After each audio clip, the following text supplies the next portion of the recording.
Hello, welcome to the final project presentation, Apache HBase. My name is Yalçın Çayır.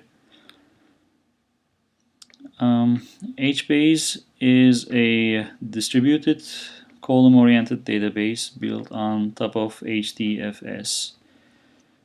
This is different from the other relational database systems because HDFS it is built on HDFS and it can scale linearly just by adding additional nodes to the system, unlike any relational database systems. And it can access to very large data sets in this way. And actually, this HBase is made up of tables, and tables have rows and columns, and each row has a row key, and they are byte arrays. That means it can be anything from string to um, any other data structures you might have. And the table cells are the intersection points of columns and rows, and they are versioned by HBase, and they are assigned a timestamp when the data is inserted. And we have rows, and they are grouped into families. One row can have many columns, and those columns can be grouped into families. And all column family members have common prefix. In this case, for example, name and location are the column names, and info is the column family name. Column family names must be specified when we are actually creating the table, and column family members are stored physically together on the file system. And regions. Tables are automatically partitioned horizontally into regions. What this means is the tables have many rows, and those many rows are grouped together, and each one of those groups actually each one of them is one region. So one table can have many regions, and one region has many rows.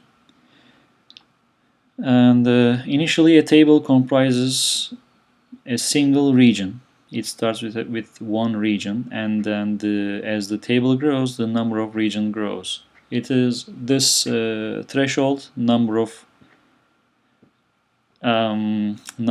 rows has a threshold, and it is configurable actually, and as soon as it passes that threshold, it splits into two new regions of equal size. And these regions actually get distributed over HBase cluster. So within a cluster, each node has different regions of one table. HBase has master node and region servers. Master node is responsible for bootstrapping and install, assigning regions to registered region servers, or recovering region server failures. Region servers carry one or more regions and manage region splits and informing the master about the new regions. When a new region is produced, it informs the master so that master will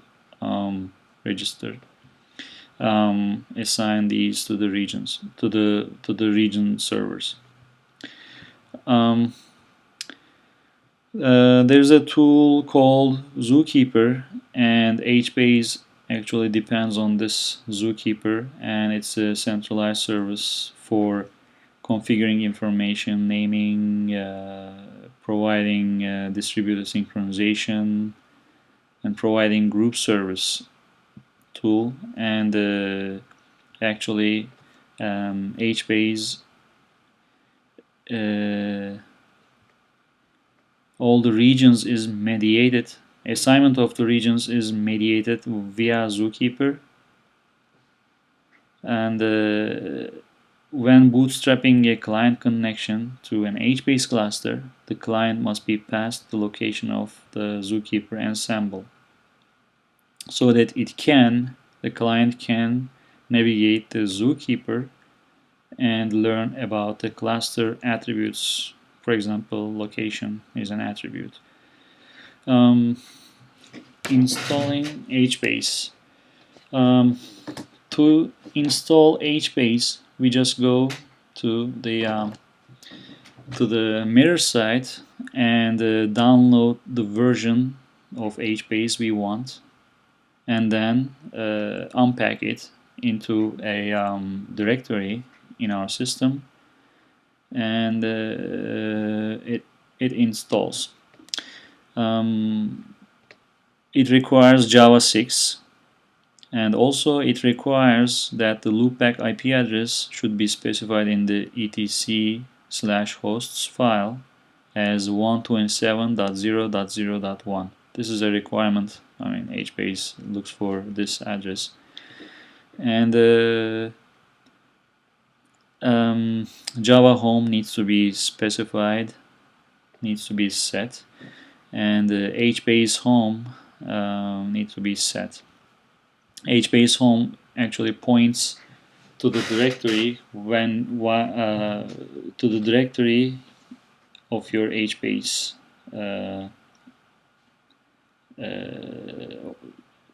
HBase directory, basically. And normally if you start HBase,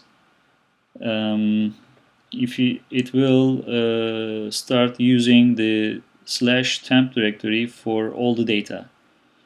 If you don't want that, because this temp directory will get deleted each time the server reboots, if you don't want that, you can configure the root directory of the HBase and root directory of the Zookeeper, or many other configuration properties can be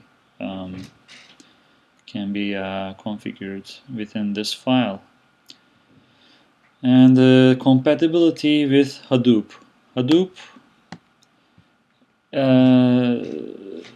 HBase has to be compatible with the Hadoop version you installed on your system.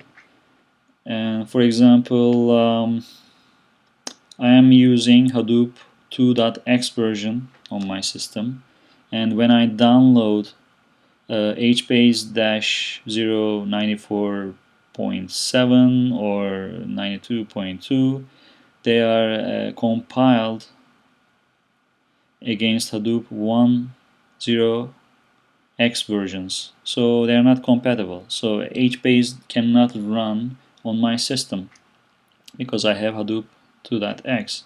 So in order to fix this, I have to compile HBase against Hadoop 2x so that it is compatible.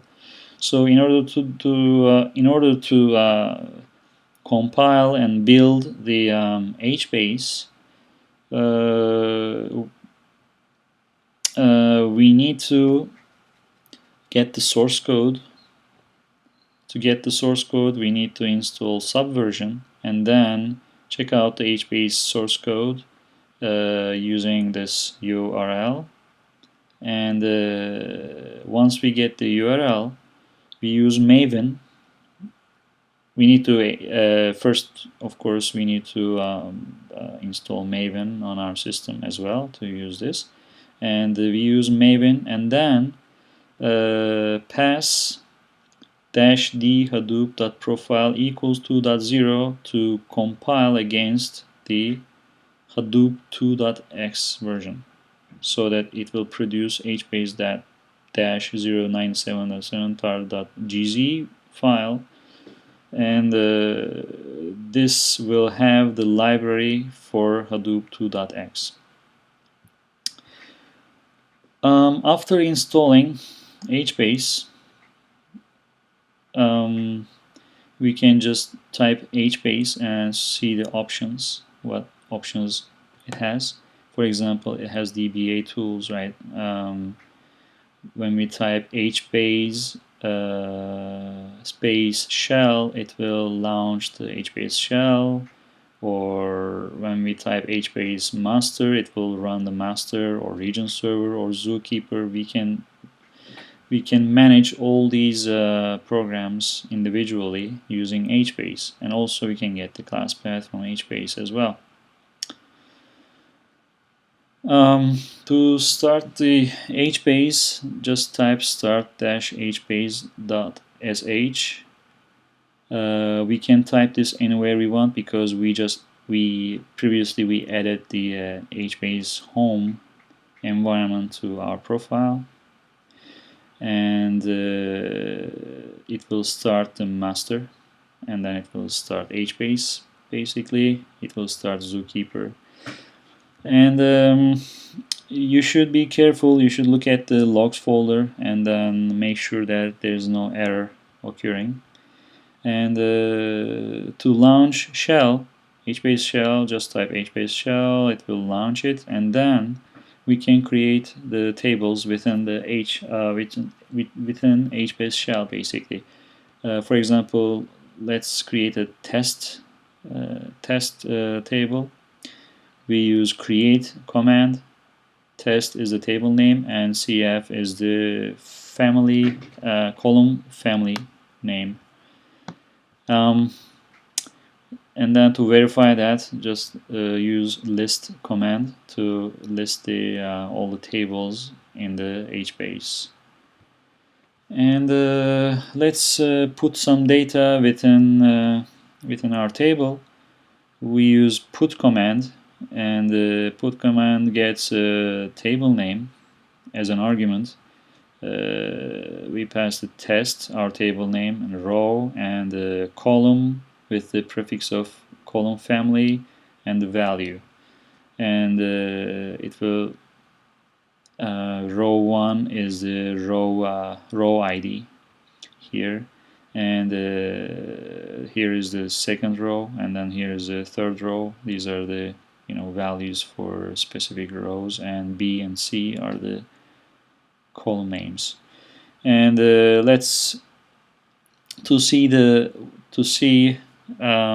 what data is inserted inside our table, just type scan and the table name. It will show the rows and column plus cells, the values within the cells, and the row names and column names.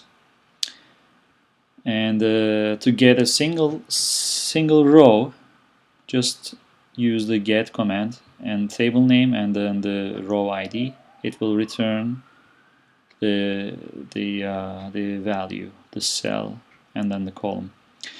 To remove a table, it has to be disabled first. Use disable command and then the table, and then we can remove the table by typing drop test, and then exit the HBase shell by typing exit. And then after we are done, we can stop the HBase shell, and then it will stop the HBase. And these are the references to get some more information about HBase and Zookeeper. Thank you very much.